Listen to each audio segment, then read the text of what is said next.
अस्सलाम वालेकुम क्लास। ऊप लेक्चर नंबर 8 जिसमें आज हमने फॉर्मली ऑब्जेक्ट ओरिएंटेड प्रोग्रामिंग को जो है वो डिस्कस करना है। अब लेक्चर नंबर 8 की स्लाइड्स और नोट्स आपके साथ शेयर्ड हैं। लेक्चर के एंड पे मैं आपके साथ जो है इसका कोड भी शेयर कर दूंगी और कुछ प्रोग्रामिंग टास्क भी जो है वो आपके साथ शेयर्ड होंगे जिसको आप अपनी प्रैक्टिस के लिए जो है वो यूटिलाइज कर सकते हो। तो अभी कंटेंट को कवर करते हैं। हमारा जो लेक्चर एजेंडा है that is object oriented programming, जिसके अंदर से हमने आज समझना है कि ऑब्जेक्ट्स क्या होते हैं, क्लासेस क्या होती हैं। तो सबसे पहले इसकी एनाटॉमी को समझते हैं कि ऑब्जेक्ट ओरिएंटेड प्रोग्रामिंग ऊप के नाम से ही जाहिर है कि ये ऐसी प्रोग्रामिंग है जो कि किसी ऑब्जेक्ट के अराउंड जो है वो रिवॉल्व कर रही होगी। तो इससे पहले जो हम प्रोग्रामिंग करते थे उसको हम प्रोसीजरल प्रोग्रामिंग कहते हैं। प्रोसीजरल प्रोग्रामिंग में हम क्या करते हैं, मेथड्स लिखते हैं जो कि कोई एक्स वाई जी टास्क परफॉर्म करते हैं डाटा के ऊपर। लेकिन नूब के अंदर हम ऑब्जेक्ट्स क्रिएट करेंगे और हर ऑब्जेक्ट जो है वो कंटेन कर रहा होगा डाटा। ऑब्जेक्ट के बारे में जो इन्फॉर्मेशन होगी वो हम इसमें स्टोर करेंगे और उस ऑब्जेक्ट के अंदर होंगे मेथड्स, यानी ऑब्जेक्ट क्या टास्क परफॉर्म कर सकता है वो ऑपरेशन जो है वो हम मेथड्स के अंदर लिखेंगे। तो क्लासेस एंड ऑब्जेक्ट्स ये मेन टू फीचर्स हैं हमारी ऊप के। मिसाल के तौर पे कार इज अ क्लास, अगर जनरली बात की जाए तो कार एक जनरल क्लास है जिसके बहुत सारे ऑब्जेक्ट्स हो सकते हैं। कार्स कई तरह की हो सकती हैं, ऑडी हो सकती है, टोयोटा हो सकती है, होंडा हो सकती है। या अगर हम इसको इस तरह से जो है वो विजुलाइज कर सकें कि अगर हम ह्यूमन की बात करें तो हम सब जनरली ह्यूमन हैं, we do belong from a human class. लेकिन जब हम स्पेसिफिकली बात करें तो कुछ स्टूडेंट्स हैं, कुछ हमारे जो है वो टीचर्स हैं, कुछ हमारे पास जो है वो अदर जो है वो कैटेगरी के हैं। लेकिन इन सब में कुछ कॉमनैलिटीज हैं, वो जो कॉमन फीचर्स हैं वो हम एक्सट्रैक्ट करके वन टाइम कोड कर लेते हैं, क्लास के अंदर लिख लेते हैं। तो जनरली तमाम कार्स के अंदर जो जो फीचर्स हैं वो हम कार क्लास में लिख लेते हैं। तो class is like a blueprint for object, यानी क्लास के अंदर ब्लूप्रिंट से मुराद के कोई स्ट्रक्चर है, कोई जो है वो प्री प्लानिंग है कि एक कार का जो ऑब्जेक्ट होगा उसके क्या क्या फीचर्स होंगे, उसके अंदर क्या क्या जो है वो इंफॉर्मेशन हम स्टोर करा सकते हैं कार के रिलेटेड। तो object has states and behaviours. States से मुराद है यानी डेटा, इंफॉर्मेशन, वैल्यूज, और बिहेवियर से मुराद है मेथड्स, ऑपरेशंस या उसके जो है वो task. An object exist in memory. Object actually memory में जो है वो एग्जिस्ट करता है जो कि कोई टास्क परफॉर्म करता है। तो अगेन ऑब्जेक्ट्स जनरली इनके पास दो चीजें होती हैं। Objects can store data, objects के अंदर हम डाटा स्टोर कर सकते हैं, यानी piece of data stored in an object is also known as field. Object can perform operations, यानी ऑब्जेक्ट्स जो हैं वो कोई टास्क परफॉर्म कर सकते हैं, बिल जनरेट कराने का, रनिंग एनिमेशन का, या जो भी हम बात कर रहे हैं। अब मिसाल के तौर पर अगर हम खुद को ही ऑब्जर्व कर लें, अगर हम स्टूडेंट हैं तो a student is an object. तो एक स्टूडेंट का क्या ही डाटा स्टोर कर सकता है सिस्टम। स्टूडेंट का रोल नंबर होता है, स्टूडेंट का नेम होता है, सीजीपी होता है, एक्स वाई जी। तो वो सारी इंफॉर्मेशन जो है उसको हम डाटा कहेंगे, या इसको जिस वेरिएबल में हम स्टोर करेंगे उस वेरिएबल को हम फील्ड के नाम से जो है वो जानेंगे। देन ये कोई टास्क परफॉर्म कर सकते हैं। अगर आपकी बात की जाए, स्टूडेंट्स की बात की जाए, तो स्टूडेंट क्या ही टास्क परफॉर्म करते हैं, ये कोर्स रजिस्टर करते हैं, ये जो है वो असेसमेंट्स में जो है वो अटेम्प्ट करते हैं, इसी तरह से प्रमोट होते हैं, पास होते हैं, and vice versa as well. तो ये सारे आपके टास्क हो सकते हैं। अगर कार की बात की जाए तो कार भी जो है वो क्या हो सकती है, उसकी स्टेट्स क्या हो सकती हैं, अभी वो स्टॉप है, अभी वो स्टार्टेड है, अभी वो फॉरवर्ड मूव कर रही है या वो रिवर्स मूव कर रही है, ये उसके ऑपरेशंस हैं। तो इस तरह से हम अपने रियल वर्ल्ड के ऑब्जेक्ट्स को ऑब्जर्व करके कोड जो है वो उसके लिए इम्प्लीमेंट करेंगे। तो before jumping to the further description, हम इसके लिए एक जो है वो कोड जनरेट कर लेते हैं ताकि हम उसको जो है वो रिलेट भी कर सकें। तो मिसाल के तौर पे we are creating a class for student. तो एक स्टूडेंट क्लास जो है वो जनरेट कर लेते हैं। क्लास के नाम से ही जाहिर होगा कि ये क्या करने जा रही है। तो पब्लिक क्लास, हमारी क्लास का नाम है स्टूडेंट। और एक स्टूडेंट के बारे में जो जो फीचर्स आप स्टोर करते हो या जो जो इन्फॉर्मेशन आप स्टोर करते हो वो आप वेरिएबल्स यहाँ बना लोगे। तो वो वेरिएबल्स आपके पास इंटीजर टाइप का रोल नंबर भी हो सकता है, इसी तरह से स्ट्रिंग टाइप का उसका नेम भी हो सकता है, इसी तरह से डबल टाइप का सीजीपीए भी हो सकता है, और एक्स वाई जी एक लिस्ट ऑफ वेरिएबल्स आप जो है वो जनरेट कर सकते हो। अभी जिसको हम पहले वेरिएबल कहते थे ना, ऑब्जेक्ट ओरिएंटेड प्रोग्रामिंग के कॉन्टेक्स्ट में हम इसको फील्ड कहेंगे, यानी एक स्टूडेंट के बारे में जो डाटा हम स्टोर करेंगे इन वेरिएबल्स के अंदर, इनको हम फील्ड कहते हैं, ठीक है। और प्राइवेसी के लिए या डाटा प्रोटेक्शन के लिए हम इसके साथ जो एक्सेस स्पेसिफायर लगाते हैं वो होता है प्राइवेट, यानी हमारा जो फील्ड है वो प्राइवेट होनी चाहिए। हर ऑब्जेक्ट की जो भी इंफॉर्मेशन है वो दूसरे ऑब्जेक्ट से हिडन होनी चाहिए, या एक क्लास की इंफॉर्मेशन दूसरी क्लास से हिडन होनी चाहिए, दैट इज़ वाई हम उसको प्राइवेट रखते हैं। मजीद हम एक्सेस स्पेसिफायर का जब टॉपिक कवर करेंगे तो इसके ऊपर मजीद जो है टॉक कर सकते हैं। तो yes, we are creating a class जिसका नाम है स्टूडेंट, और उसके कुछ फीचर्स हैं, फीचर्स कह लो इसको, फील्ड्स कह लो या डाटा कह लो, तो उसके बारे में हम कुछ डाटा जो है वो स्टोर कर सकते हैं। तो हमने एक क्लास जो है एक ब्लूप्रिंट बना लिया।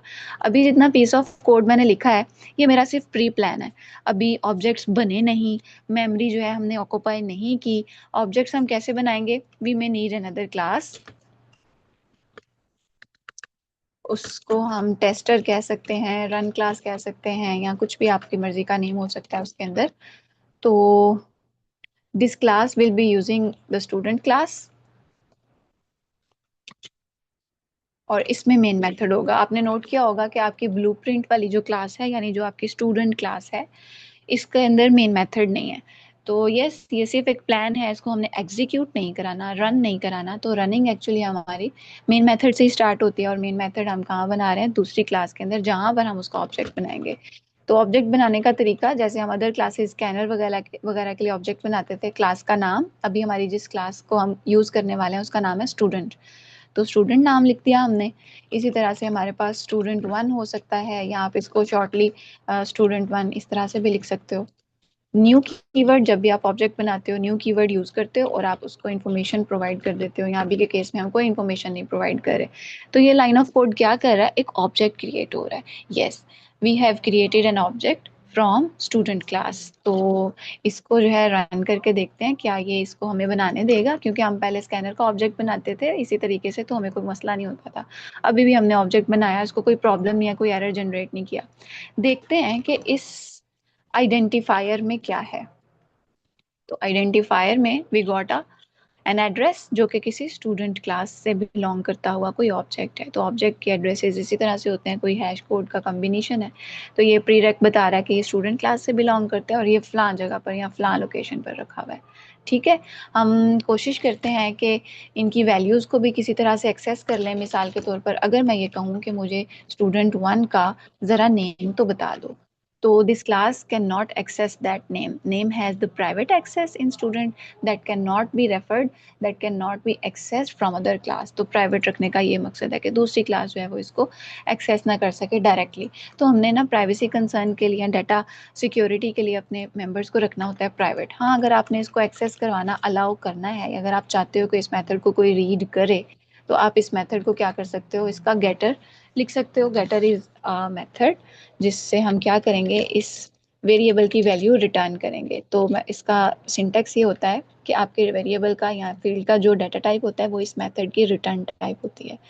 तो इसका नाम होगा गेट नेम, पैरेंथेसिस इसके खाली, एक सिंगल स्टेटमेंट आएगी आपके पास, रिटर्न स्टेटमेंट। रिटर्न क्या करा देंगे हम, उसका नेम।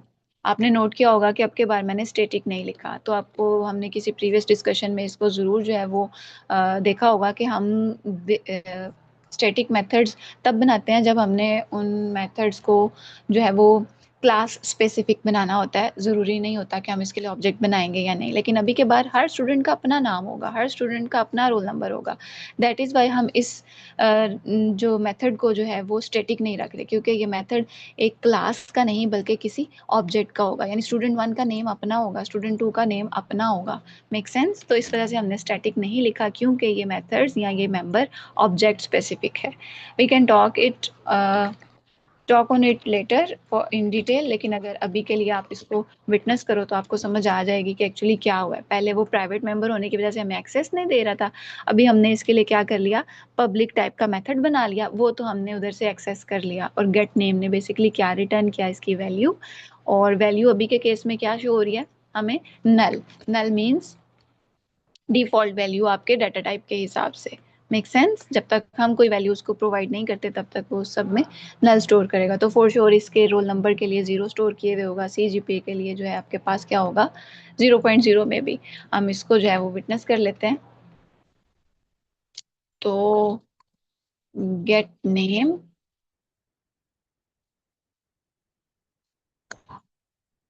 गेट नेम के अलावा हमें रोल नंबर एक्सेस करना है। और इसका कन्वेंशन ये है कि हम गेट कीवर्ड लिखा करते हैं, और जो आपका फील्ड होता है मेथड के अंदर वो अपर केस आ जाएगा, उसका पहला कैरेक्टर। और इसकी return type data type of the field के जैसी, तो रोल नंबर इंट टाइप का है। सीजीपीए किस टाइप का है? डबल टाइप का, तो यहाँ पर क्या आ जाएगा? डबल। और सीजीपीए आपकी मर्जी है, आप इसको जिस तरह से भी स्पेसिफाई कर लो, सिंटैक्स आपको नहीं रोकेगा, लेकिन कन्वेंशनली आपको इसको कैमल केस में जो है वो कॉन्कैट करना चाहिए। तो अगर मैं इन सब वैल्यूज को जो है वो विटनेस कर सकूं, तो आप देखोगे कि रोल नंबर में आपको क्या वैल्यू दिखती है और सीजीपीए में आपको क्या वैल्यू दिखती है। तो मैंने रन कर दिया। तो स्ट्रिंग डाटा टाइप के लिए नल, और ये डिफॉल्ट वैल्यूज के साथ जो है वैल्यू बन गई। ऐसा क्यों हो रहा है? क्योंकि हमने जब ऑब्जेक्ट बनाया, तो जो मेथड हमने कॉल किया या जिस तरह से हमने ऑब्जेक्ट बनाया, उसमें हमने उसे यही कहा कि मेरे पास तो कोई वैल्यू नहीं है, तो उसने ऑटोमेटिकली कुछ वैल्यूज जो है वो स्टोर कर ली, डिफॉल्ट वैल्यूज। लेकिन मैं ऐसा कर सकती हूँ कि मैं उसको वैल्यूज भी पास कर दूँ। मिसाल के तौर पर हम इसको पास कर देते हैं स्टूडेंट का नाम। स्टूडेंट के नाम के अलावा, वालेकुम अस्सलाम।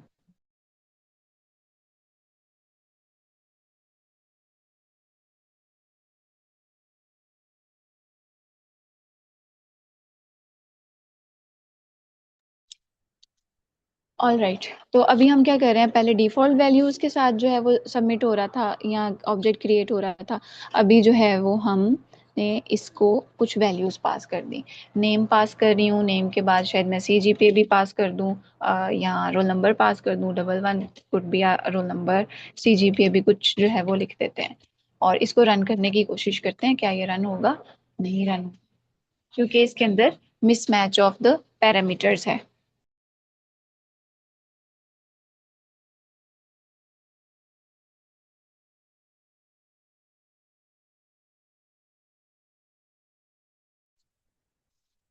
तो अभी प्रॉब्लम ये है कि constructor student in a class student can not be applied on given data type. यानी ये कह रहा है कि अभी ये वाला कंस्ट्रक्टर जो है वो इसके ऊपर अप्लाई नहीं हो सकता। रिक्वायर्ड क्या है? नो आर्ग्यूमेंट, लेकिन आप ये तीनों चीज़ें प्रोवाइड कर रहे हो। यानी इस क्लास के पास ये कैपेबिलिटी ही नहीं है कि वो कोई इस तरह से ऑब्जेक्ट बना सके जो हमें क्या पास कर रहा हो, कुछ वैल्यूज। तो मैं कुछ वैल्यूज इसको पास कर देती हूँ मिसाल के तौर पर। अब ये मेथड मैं खुद लिखने जा रही हूँ। तो this method is called constructor. Constructor कैसा होता है मेथड? आपकी क्लास के नाम के जैसा, और इसकी कोई रिटर्न टाइप नहीं होती। तो सिर्फ पब्लिक लिखा और क्लास का नाम लिखा, दैट्स ऑल। और फिर मैंने कहा मुझे स्ट्रिंग टाइप की कोई नेम रिसीव होगा, मुझे इंटीजर टाइप का कोई रोल नंबर रिसीव होगा, और मुझे डबल टाइप का कोई सीजीपीए जो है वो रिसीव होगा। तो मैं इनमें one by one values assign कर देती हूँ। नेम में एन असाइन कर दिया, सीजीपीए में सी असाइन कर दिया, इसी तरह से। यानी इसमें सीक्वेंस जो है वो मैटर नहीं करता, पैरामीटर्स जिस भी तरह से रिसीव हो आप अपनी मर्जी से जो है ये असाइनमेंट परफॉर्म कर सकते हो। अब इसको रन करके देखते हैं। तो yes, object has been created and value are also saved. Values भी सेव हो गई और उसको हमने क्या कर लिया? विजुलाइज भी कर लिया। तो this thing is called constructor. हमने पहले इसका नाम ही सिर्फ सुना है और हमने कहा था इसको लेटर डिस्कशन में रखेंगे। तो कंस्ट्रक्टर एक स्पेशल टाइप का मेथड होता है जो ऑब्जेक्ट को बनाते हुए कॉल होता है ऑटोमेटिकली। तो ये कंस्ट्रक्ट कर रहा है, समझ लो कि इसने क्रिएट कर दिया एक ऑब्जेक्ट, और उस ऑब्जेक्ट के लिए जो फीचर्स रिक्वायर्ड थे वो भी उसने जो है वो फुलफिल कर दिए। स्ट्रिंग में नाम और रोल नंबर और इसी तरह से बाकी सारी इंफॉर्मेशन भी पास कर दी, और उस ऑब्जेक्ट के लिए जो है वो हमने वैल्यूज को रीड भी कर लिया। Make sense? अब इसी तरह से हम कोई दूसरा ऑब्जेक्ट भी बना सकते हैं। तो आप जरा नोट कीजिए कि आपने तो सिंगल वेरिएबल, अपने यहाँ पर वन टाइम वेरिएबल्स बनाया, रोल नंबर एक ही बार बनाया, नेम एक ही बार बनाया, सीजीपी एक ही बार बनाया। आपने सिंपली उसको रीयूज कर लिया। Maybe there exist another student, तो अगर आप उनकी वैल्यूज को भी जो है वो विजुलाइज करो, तो वो भी आपको डिफरेंटली जो है वो दिखेंगी। यानी यहाँ पर हम स्टूडेंट टू को देख लेते हैं। स्टूडेंट टू, और दोनों की वैल्यूज डिफरेंट नजर आ रही हैं जो जो हमने सीक्वेंशली स्टोर किए हैं। इसका मतलब ये हुआ कि वो जो वेरिएबल हमने स्टूडेंट क्लास में बनाए थे, वो वेरिएबल्स स्टूडेंट 1 को भी मिले हैं और उसकी सेपरेट कुछ वैल्यूज हैं, वो तीनों वेरिएबल स्टूडेंट 2 को भी मिले हैं और उनकी सेपरेट कुछ वैल्यूज हैं। इसी तरह से हमारे पास जितने भी ऑब्जेक्ट्स हों हम उनके लिए उसी को जो है वो रीयूज कर रहे हैं। हमने ये मेथड गेट नेम जो है एक ही बार लिखा था, लेकिन हम उसको स्टूडेंट 1 के लिए भी यूज कर पा रहे हैं और स्टूडेंट 2 के लिए भी यूज कर पा रहे हैं। तो this is the power of object oriented programming, यानी आप जनरली ऑब्जेक्ट्स को ऑब्जर्व करते हो, उनके अंदर जो कॉमन फीचर्स होते हैं उनको वन टाइम कोड कर लेते हो और फिर आप उनको एग्जीक्यूशन के लिए या डाटा स्टोरेज के लिए या फर्दर वर्किंग के लिए यूटिलाइज कर रहे होते हो। तो इसी तरह से हम बेतहाशा ऑब्जेक्ट्स बना सकते हैं जो इनको जो है वो सेपरेट वैल्यूज अपने अपने अंदर कैरी कर रहे होंगे। Make sense? अब ऐसा भी हो सकता है कि अगर हमने वैल्यू को गेट किया है, व्हाट इफ कि हम वैल्यू को अपडेट करना चाह रहे हैं, यानी लेट्स से स्टूडेंट का नाम नूर है, आप इसका नेम या मे बी इसका सीजीपीए अपडेट करना चाहते हो। तो अगर अपडेट करने के लिए हमारे पास पहले क्या मैकेनिज्म था, आप क्या कह रहे हो, स्टूडेंट 2 के रेफरेंस से उसके सीजीपीए में जो भी पहले था उसकी बजाय अब ये असाइन कर दो, मे बी 3.9। तो क्या हम कर सकेंगे? नहीं। इट सेज कि हमारे पास सीजीपीए की क्या एक्सेस है, प्राइवेट, तो private member can't be access directly here. तो हमें इसके लिए भी कोई पब्लिक मेथड लिखना होगा। तो पहले जो हमने मेथड्स लिखे हैं ये गेटर्स कहलाते हैं। गेट के जो है वो प्रीरेक्स से हमने इसका नाम बनाया। अभी हम सेटर बनाने जा रहे हैं, तो मे बी इसका नाम हो सकता है सेट सीजीपीए और इसका पैरामीटर लिस्ट खाली नहीं होगा, इसमें हम फील्ड के टाइप का ही कोई पैरामीटर पास करेंगे और इसकी बॉडी में हम क्या कर रहे होंगे, सीजीपीए में असाइन कर दो सी। तो जो भी चीज हम वहां से पास करेंगे, मिसाल के तौर पर स्टूडेंट के रेफरेंस से, स्टूडेंट 2 के रेफरेंस से सेट सीजीपीए, और फिर इसको कह देते हैं नहीं, इसका सीजीपीए जो है ये हो सकता है मे बी 3.9। तो ऐसा करते हैं, पहले इसको इसी तरह से विटनेस कर लेते हैं और फिर उसके बाद अपडेट करके भी विटनेस कर लेंगे। Control X, control V, again control C and control V. Observe कीजिएगा इसको, पहले हमारे पास इस नूर स्टूडेंट का जो सीजीपीए था दैट वाज 3.7, लेकिन हमने सेटर के थ्रू जब इसकी वैल्यू को अपडेट किया तो अपडेटेड वैल्यू भी हमें आफ्टर दैट दिख गई। Make sense? तो हमारे एक क्लास के अंदर क्या क्या हुआ करता है, फील्ड्स, यानी आप इसको पहले वेरिएबल के नाम से जानते थे, ऊप के कॉन्टेक्स्ट में हम इसको फील्ड कहेंगे। एक स्पेशल टाइप का मेथड कंस्ट्रक्टर जो किस वक्त कॉल होता है, जब हम एक ऑब्जेक्ट क्रिएट कर रहे होते हैं, और जब ऑब्जेक्ट क्रिएट कर रहे हो तो आप उसकी वैल्यूज भी साथ ही पास कर देते हो, क्योंकि इससे पहले अगर आप ये नहीं लिखते थे तो डिफॉल्ट वैल्यूज उसके अंदर सेट होती थी। अब मैं इसको ओमिट करके भी रन करके दिखा रही हूँ, तो सबके पास कौन सी वैल्यूज जा रही थी, डिफॉल्ट वैल्यूज। अगर आप इसको जो है वो रिमूव कर दो, तो डिफॉल्ट कंस्ट्रक्टर के थ्रू अगर ऑब्जेक्ट बनाया तो सबके पास डिफॉल्ट वैल्यूज ही थी।